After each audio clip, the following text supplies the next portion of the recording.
अरुणां करुणातरङ्गिताक्षीं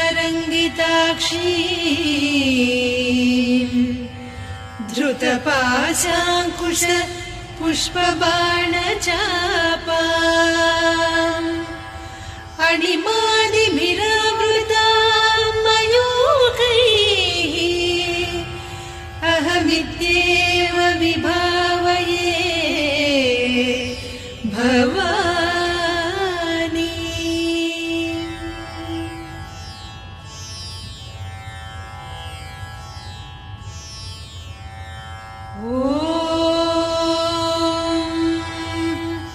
श्रीमाता श्रीमहाराज्ञी श्रीमत्सिंहासनेश्वरी चिदग्निकुण्डसम्भूता देवकार्यसमुद्यता उद्यद्भानुसहस्राभा चतुर्बाहुसमन्विता रागस्वरूपपासाढ्या क्रोधाकाराङ्कुशोज्ज्वला मनोरूपेक्षु कोदण्डा पञ्चतन्मात्रसायका निजारुणप्रभापूरमज्जद्ब्रह्माण्डमण्डला चम्पकाशोकपुन्नागसौगन्धिकलसत्कचा कुरुविन्दमणिश्रेणी कनत्कोटीरमण्डिता अष्टमी चन्द्रविभ्राजदलिकस्थलशोभा